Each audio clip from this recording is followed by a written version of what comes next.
Greetings and welcome to Speech 205. This is going to be a fun class. You signed up for a public speaking class asynchronously. You signed up for a public speaking class where there is no way to speak in public.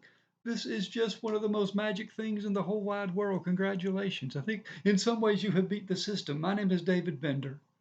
I'm the instructor for this class, and let me talk to you a little bit.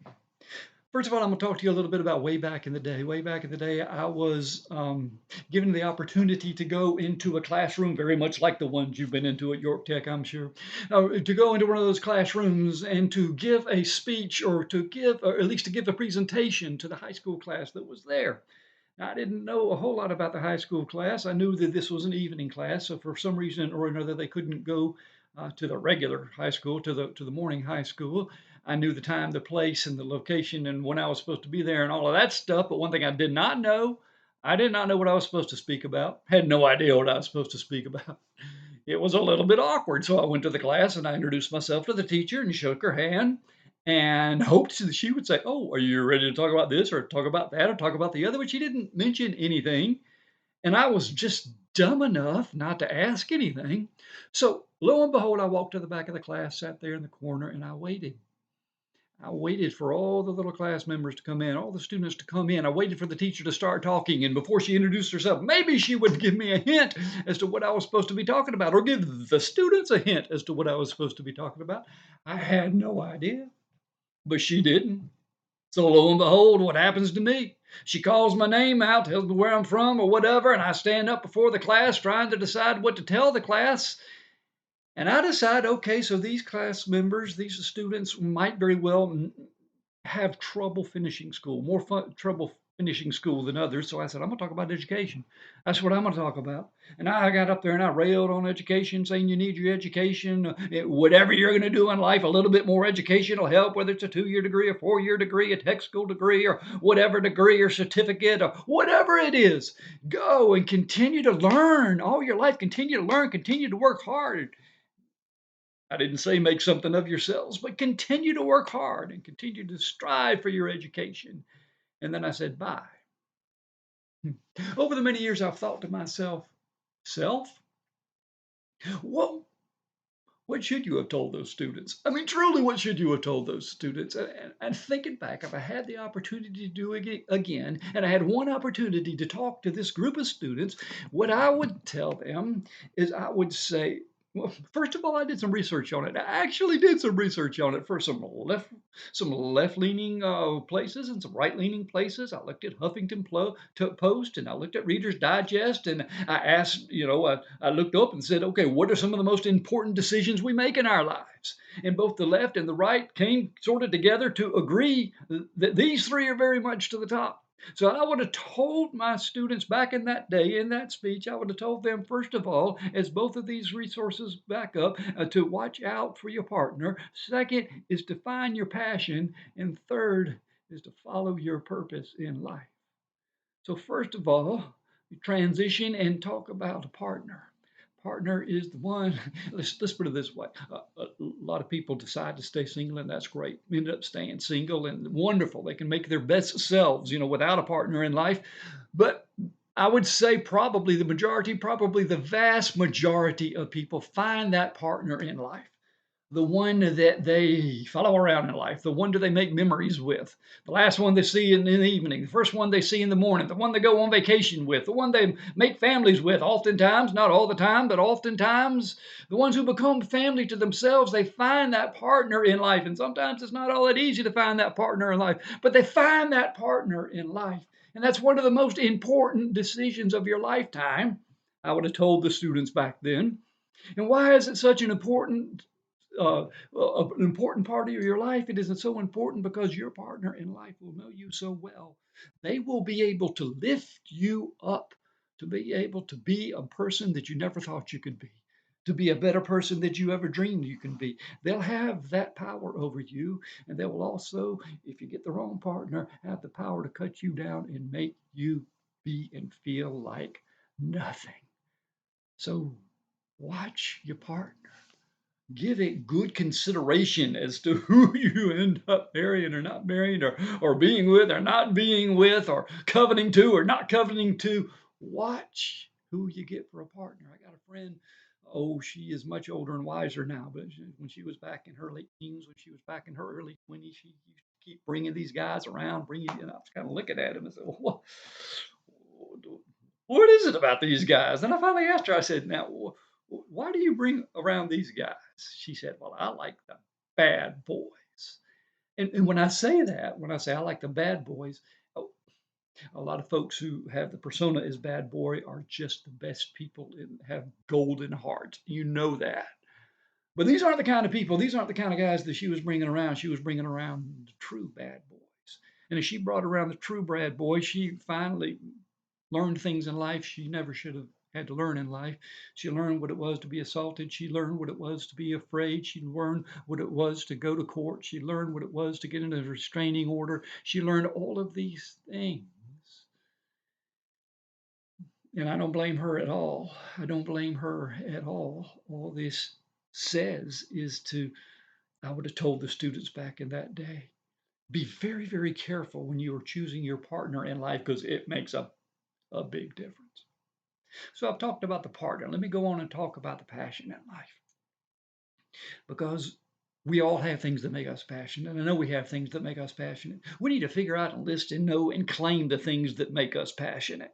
Now, hopefully, they are morally sound as well and all of that good stuff. But I mean, the good things that get us excited, whatever it is that you did in school, that you do in school, whatever it is that you do for fun, or whatever it is that you spend so much time doing, whether it's video games or music or whatever it is, to find that passion and to follow that passion as far as it'll take you. Now, I had passion and I followed it. It never, let's just put it this way. I never did end up being a shooting guard for the Boston Celtics. I never did end up being a wide receiver for the Dallas Cowboys, and that's okay. Just because you have a passion of music or a passion of whatever doesn't mean you're going to win Grammys or that you're even going to make a living at it. But follow your passion as far as it takes you. And then I would have told those students back in that day, after you're following your passion as far as it takes you, remember something else. Remember that passion may lead you to another passion. It may lead you to another passion. It may lead you to something else even better. My girl is in college now. In fact, right above my head, you can see my boy and little picture of my boy and my girl. And what is that? What is that behind them? A little tiger, maybe. Oh yeah, yeah, it's a little. Okay. Anyway, my boy and my girl, is a um, design major. She likes interior design. I got to admit, I don't know much about interior design or what they do, but that is her passion. Follow your passion. See where it leads. Continue to strive for what makes you, in some ways, the happiest. But we also recognize it is not about us. So it leads me to the third point. And the third point is figure out your purpose. Figure out your purpose in life. I just know and just believe in my heart that we are here for a purpose, that you have something unique to offer to the world. And a part of our purpose certainly is to take care of ourselves, is to get out of school, is to get a good job, is to earn money for ourselves, maybe start a family, maybe not start a family. We have those purposes that are very internal, and those are very important. But remember that our purposes do not necessarily stop with ourselves, for we have bigger purposes. Not bigger porpoises, those are little animals that are in the ocean, but we have bigger purposes. We have purposes to reach out and help others. We have purposes to make this world a little bit better of a place from when we leave the world than it was when we started the world. We have the purpose of making lives a little bit better, of bringing a little bit more justice into the world and a little bit more goodness into the world. We have all sorts of potential purposes in life. And um, I would have told those people to keep pushing yourself. Do what you need to do to figure out your purpose and to find your purpose in life. And so, way back in the day, if I'd had the opportunity to talk to these students, if I had the opportunity again to talk to these students, I would have said, let me sum up. I would have said, watch out for who your partner is. Choose very carefully. I would have said, follow your passion in life as far as it takes you, and it'll lead you to another passion, into another passion, and third, I would say, find your purpose in life. I guess where I'm going with this is simply this, that we have one life to live, and it seems like a long life to live. And when you're probably most of your age, and when you compare to my age, you say, "Well, you've lived most of your life." You, in a blink of an eye, you will be looking at me in the mirror. In the blink of an eye, you will be this age. In the blinking of an eye, decades will have passed. We are here for a very short time on this earth. We have one life to live.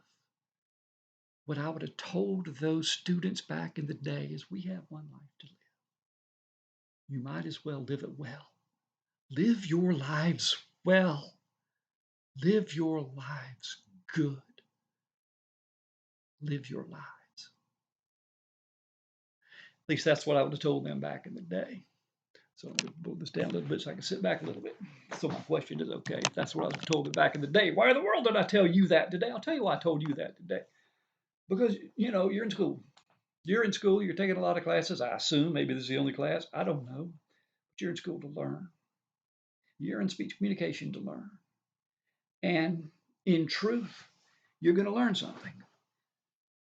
But there's nothing that you're going to learn in school today more important than what I've just told you. I really wish I'd had the opportunity to tell those students back in the day they learned it either the easy way or the hard way. I don't know which, but they learned it. So why did I tell you that story? Well, I just said that. One of the reasons I told you that story is so you would hear it, so you would know. The second reason I told that story is to let you know that I know what I'm doing, to let you know that I've given a lot of speeches in my life and I know how to give a speech. Now, this is the point in class, if we were in person class, where I would allow you to introduce yourself and go around and learn everybody's names, and it would be a good thing and a wonderful thing, and people would laugh, and people would, hey, I didn't know you were in my school, and all of this stuff. And at the end, I would know all of your names. We can't do that here because, well, we don't get to see each other at all. Strange to have a speech communication class where there is, or a public speaking class where there is no public. Just the strangest thing in the world. But here we are today. So at the end of y'all introducing yourselves, what I would do is introduce myself. Tell you a little bit who I am. You deserve to know. Who am I? Um, First of all, I would give you the opportunity to guess what I do for a living. Go ahead. I'll wait. Guess. Did you lock in your answer? Huh. Okay. Here's what I am. My primary job, people say, well, you're a teacher, you're a professor. Well, I do that a little bit, but I am a pastor. I am a Presbyterian pastor up here in a place called Indian Land, South Carolina, sort of I say on the other side of Fort Mill. Um, I have had other jobs as well. I have been a practicing attorney. Let me go, okay, just so you will know to introduce myself. Okay, I graduated from Clemson. Go Tigers! I know there's some good Gamecock fans, and I know all kinds of other fans. But anyway, I happen to be a Tiger boy. Anyway, don't hold that against me. So I graduated from Clemson way back in the day with a double major in math and English. Then I went to law school. Went to Wake Forest Law School. Graduated law school. Passed the bar exam. Practiced in a small firm in a small town. Did a lot of litigation, a lot of criminal litigation, a lot of civil litigation, a lot of times where I got to stand up before at least judges, if not judges and juries, and give my little speeches and advocate for my clients and all of that. So I did that. Uh, Finally, I figured out that I also had other passions in life and ended up um, well, first of all, ended up going back to Wake Forest University for a master's in speech communication, which certifies me to be able to teach this class. So I went back to Wake Forest, spent 2 years there, got a master's in speech communication, and then ended up going to seminary down in Decatur, Georgia, and um, graduated from seminary and got my first preaching job, and now I've been at it for a good long while in my second preaching job that I've been at for about 17 years now. Along the way, I also part-time picked up a Doctor of Ministry degree as well, which isn't important, just to let you know kind of a little bit of who I am. We've got a wife, we have 2 children. Um, it's interesting. I'm saying right now they are in college, though I might very well use this video some other time when they're not in college. But anyway, they are in college, one at Winthrop, one at Wake Forest, and they are doing well. And so that is a little bit about me. What are we here for? Well, we're here to watch, to watch this video. We're here to learn a little bit about public speaking. So now I get to do the boring stuff. Yay. I've got the syllabus. I hadn't read the syllabus in a while, but I've got it. In fact, in a minute, I'll pick it up. You run it off. It's many pages. It's way more pages than it needs to be. Let's see what there is fun in the syllabus. You can find this syllabus. You can find this syllabus. Oh, if you go on the content page of our, there to the left, you'll find the syllabus. Or if you look, we're going to talk about these shells. I don't know if you've had these courses before, but in the shells, they'll be there in the shell. Or actually, I think the syllabus. See, I'm doing this before I'm actually able to get in and to prepare. Before I'm able to get in and to, let's just say, before my email and my access to the York Tech system works. And so I can't see the page as it will eventually look. But yeah, I think right there on the right of the homepage of our course is a thing that says syllabus. And you click that and here it comes and here it is. And oh, it is so pretty, so incredibly pretty. So this is an asynchronous course. Yay. Learning outcomes. We have all kinds of learning outcomes. I'm not going to sit here and read them all to you, but I'll read some of them. Why not? What else you got to do? Listen and evaluate the presenters effectively. Interesting. You hear that? The first thing they say in a Peach communication class, the first learning outcome is to be able to listen. The better you listen, the better you understand. The better you listen, the better you speak. Um, Great effective notes and presentation aids is the second one that, see, I didn't write these. It's just the second one they list. What about actually being able to speak and to tell people things? Yes, to speak and to tell people things and know the ethics and to all these other wonderful learning outcomes that what you want to know is how to speak. And actually what you want to know is how to get out of the class. When I have people introduce themselves, I'll usually at one point in time say, okay, everybody who's taking this class voluntarily raise your hand. And there may be 1 or 2 people who are voluntarily taking this class. The others are doing it because they have to, and that's okay. We're going to make it enjoyable. It's not going to be a bad time. We're going to make it enjoyable. Module 1. Oh, we have 3 modules. Module 1 is basically,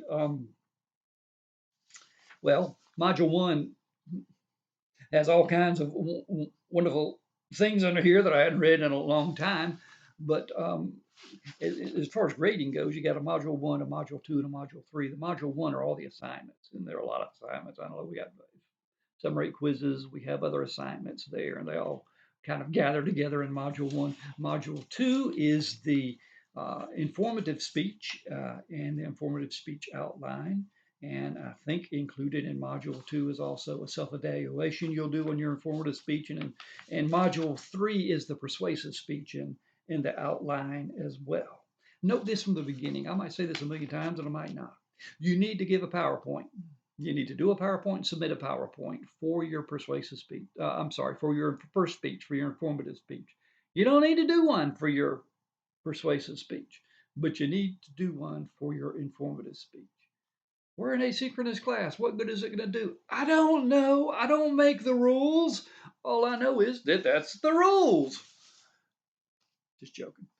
Technology, you got to have a good computer, a pretty good computer, a reasonable computer.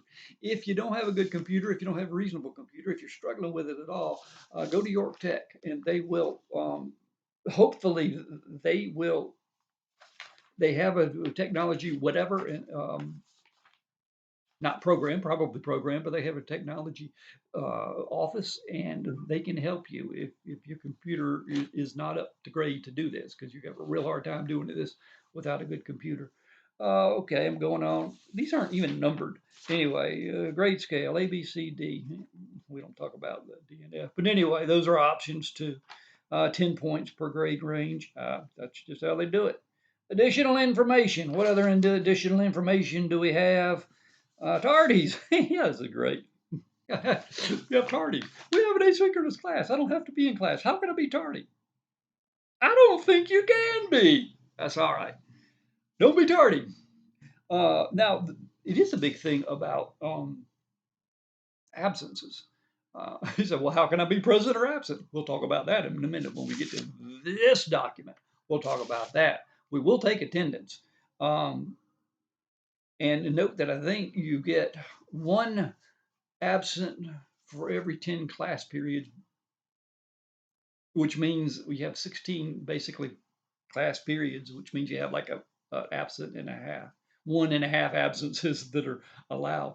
All that to say is this ain't but an 8-week course. It's an 8-week asynchronous course. 8 weeks, you're going to learn all of speech communication. Oh my goodness, or all of any subject. That's a lot of guts that you have, and I appreciate that in you. I appreciate the courage it takes to do that. At the same time, what that also means is you don't want to miss many classes. I'll tell you about how you don't miss classes in just a moment. It means you do the work and you do the work on time, is basically what it means. Oh, what else? Speech procedures. We got all kinds of speech procedures. Let me tell you from the beginning. We're here for, I think it's called speech communication, is this class. Another way to put it is public speaking. Just from the beginning, this is going to, I'm not trying to hurt any feelings, but just from the beginning, I'm going to say that this is public speaking and this is not public reading. That whole speech I did at the beginning, I did not read to you. I'm reading some of this because I don't know it, but I'm not giving a speech now. I'm just kind of giving a presentation. And public speaking is a spoken thing. It is not a read thing. We'll talk about topics later. Topics, you're going to submit 3 topics for your speech, and I'm going to help you choose a topic. Outlines, you will do outlines. You have to have a writing element in every class, they say. So you will be doing an outline of the speech, of each of your speeches, and handing in your outline as well. We used to do a full sentence outline. Now it's not, but don't worry about that right now. I will send you, or there will be available, probably by the time you're actually hearing this, there is already available there in the shells on the front page, sample outlines. Course schedule. Oh, my goodness, didn't fit on this page. Anyway, we'll go over the course schedule in just a moment because that's more important than all of this. Late assignments, missed assignments. You have a late assignment, you have a missed assignment. I have the right to give you a 0. And that's fair, is it not? Now, I'll listen to you. I'll definitely listen to you. And I'm a fairly compassionate guy. But I do have the right to give you a 0. But we'll talk about it as it comes. But you go ahead and get your assignments done on time. Oh, I love this. Visitors' children. You can't bring your children to class. I guess actually in an asynchronous class, you can bring your children. You can bring your children anywhere you want to. Notice of copyright. I don't know about all that. Academic integrity. Don't cheat. Students' grievance policy. Not going to have any grievances. Okay, IT and technical support. So we have at the very end here of this thing, we have all kinds of wonderful resources to look at. Library and IT support and counseling services, assessment center. And I will tell you, I don't know if this is your first time in school or your second time in school, or if you've been in school a long time. I don't know what kind of stresses and strains you have in your life. But I guess the third thing I would add to, what did I say, to a partner, passion, and purpose. Part of taking care of yourself is make sure to take care of yourself. They got a counseling center here. If you need to reach out to somebody, reach out. You could reach out to me, except you don't know me, except right here. Hey, it's me. But reach out to the counseling center. They got a good counseling center, and they want to talk with you if you need to talk. They might want to talk with you even if you don't need to talk. I don't know. All right. What else?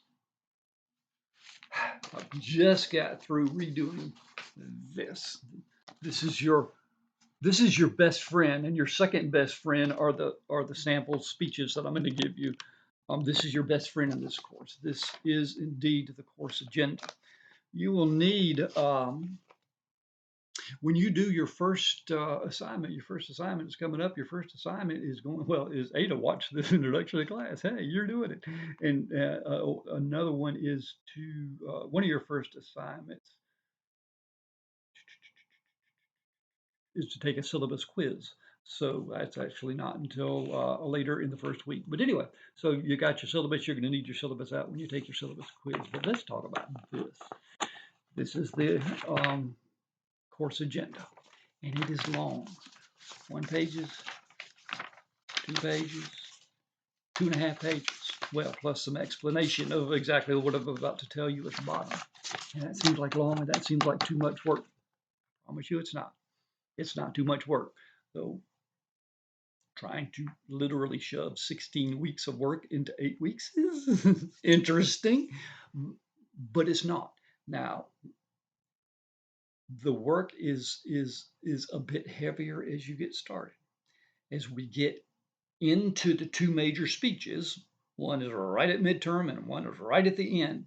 As we get into the 2 major speeches, they will take you're preparing for those speeches, outlining those speeches. They will take most of your time, and when you're doing that, the assignments will be, that will be the assignment mainly. The assignments will be much lighter. So we start out kind of heavy on the assignments, and then we slow down a little bit when we get to the speeches. I don't mean slow down. What I mean is that you concentrate on your speeches, because that's where second 2 modules, I think one module, I think the second module, those are your 2 speech modules. I think the second one's 32%, and I think the third one is 38%. So that's like 70% of it is on your is lo and behold 70% is on the speeches themselves. But what else does that mean? What else that means is that the first 30%, all the assignments and all of the quizzes, open book quizzes, all of the assignments, all the quizzes are 30%. So that is important. It is important to do them and to concentrate on them and to get good grades on them, to kind of, so you'll have a good 30% base on which to stand when you give your speeches, basically. So just think about that. Just because they're assignments and there are a lot of them, that mean don't take care of that and concentrate on those too, because those are very important to you. Anyway, let's look at just how this is. This little agenda right here. Oh, great. You look at it and it looks upside down and backwards, or at least backwards, which it is. Hold on, I got a Long John Silver's ad on there. Let me get rid of that. So it has 3 little columns here. So what are these little columns? That's a good question. On this little column, which is the first column, you have the weeks. There are, basically this is an 8-week course, and I've divided this into 8 weeks. Now, the week of Thanksgiving only actually has 1 day, and then the last week I have a week and a half basically in there. But that's just basically 1 week at a time. So this tells you what week it is, and it tells you some of the basic things that you'll be doing during that week. Now, a lot of the magic there is in the middle. In the middle there are assignments. So I'm sort of acting like, because they told me to do this, I'm sort of acting like this is a 2 class a week class. Is that right? If it were an in-person class, this is, so I've got it all divided up into 2 classes per week. And basically I have it divided up into a Monday and a Thursday class. We have Monday and Wednesday classes and Tuesday and Thursday classes, but I have it kind of based up so that the stuff is due on Monday and then the next stuff is due on Thursday, which gives you more days during the week to get the second stuff done. So that's how it's kind of done as a Monday and Thursday. And here it tells you everything you're supposed to do on the first day. Today is, I don't know what today is, but you're probably looking at this on October the 9th. So what are you going to do? You're going to get access to your textbook. How do you do that? Very important. And let me know when you have access to your textbook. On that home page, you look over to the right, you look down, and again, I can't get into it right now. To see what the home page specifically says, but there is a link there around the place where the syllabus is, and you hit that link, and you'll have to follow some directions and maybe make up a password or whatever, but it'll take you to the textbook. And when it takes you to the textbook, you're going to see the cover of the textbook. So you'll see all this blank stuff, and way over here, confusing stuff, and over here will be the cover of the textbook. Where you go click on that cover, and poof, you should have your textbook. If you don't have what I'm wanting is for one person to tell me they got the textbook, because that means it's all working. Of course, right now, as I'm talking to you right now, I don't have the textbook connected to the course yet. Why? Because I can't get in yet. But anyway, I'll have that done by then.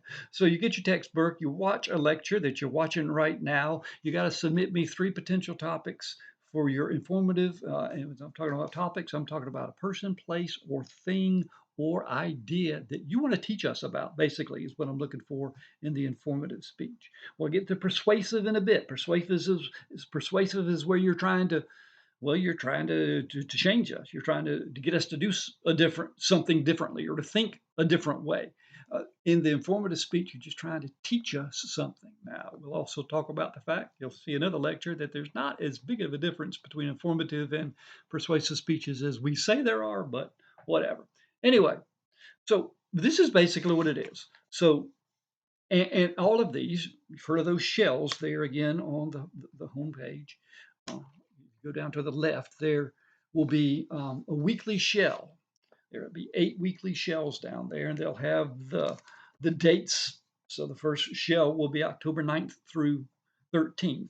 And if you go down and click on those shells, and you'll have all of this information in those shells. And not only all of the information, but everything that you'll need that week should be in there to do your assignment.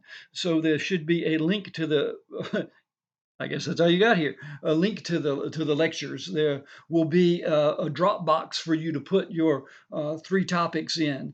There should be a link to watch the video of the online research for the York County or for the York Library, York Tech Library, if they still have that video. I don't. We'll see. So each and every one of the shells. So what this does is it tells you in the middle part, tells you what to do day after day after day, week after week for the whole 8 weeks. What what to do. And again, some of these are due on Monday, and the bottom one is due on Thursday of those weeks. That changes a little bit. It changes during the Thanksgiving week, and it changes there at the very end as well. But mainly Monday and Thursday.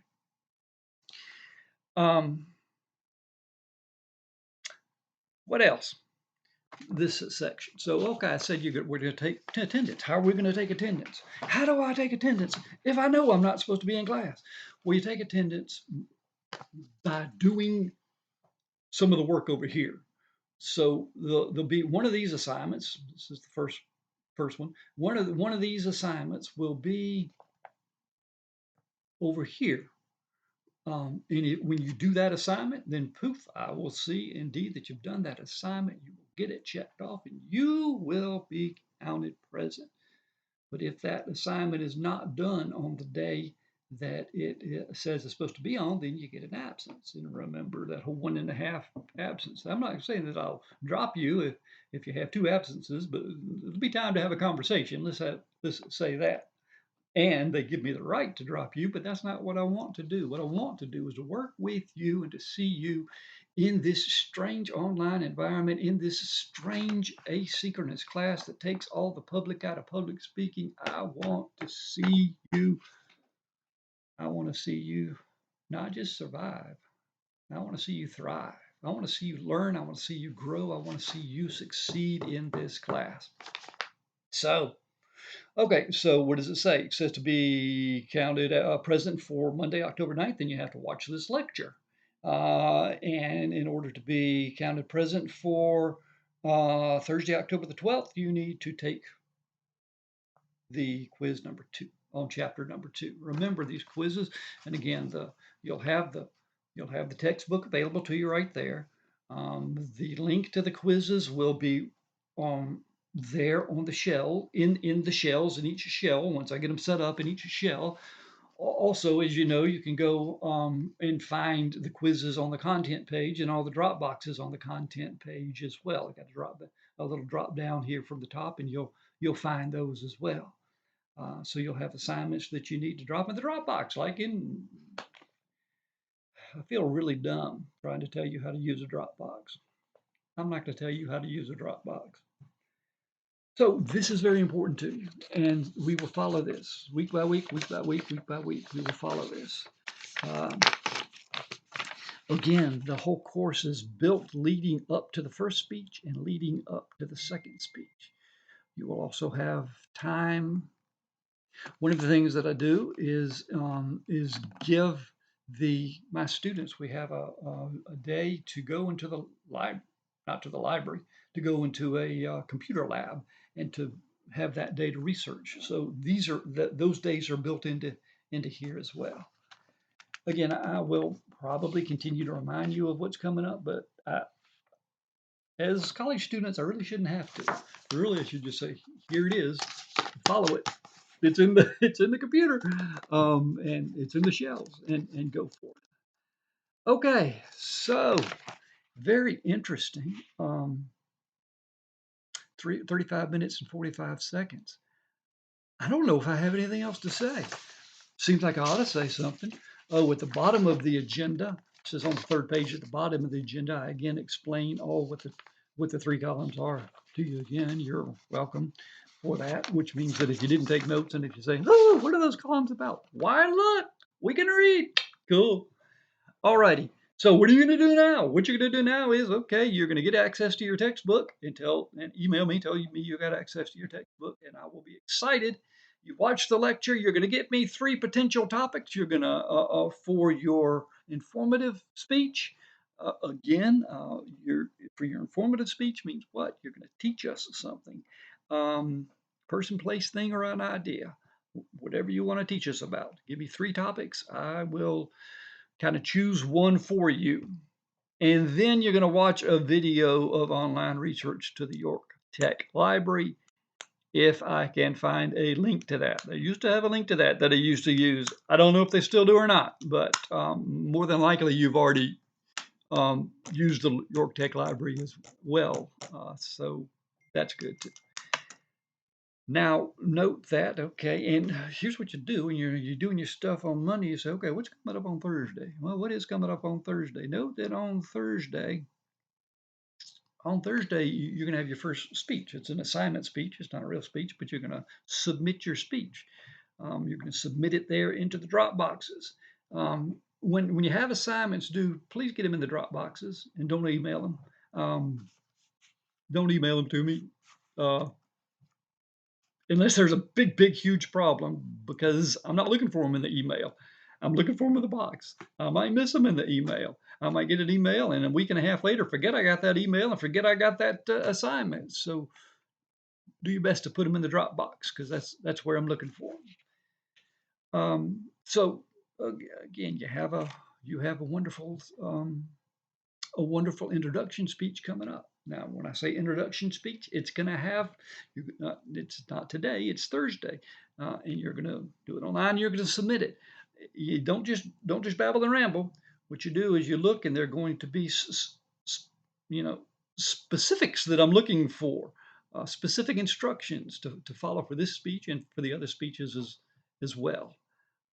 So, all righty, that's really all I've got right now. Blessings on you, blessings on this semester. Hoping this is a good semester, hoping your family is well and that you are well. I wish we could slap high fives in person. We don't really slap high fives, but we could. Wish I could see you in person, but it does not seem to be our fate during this class to see one another in person. But work hard. Again, you got no bigger cheerleader than me. I'm hoping that you do very well in this class. I'm hoping that I can give you some good advice to do well in this class.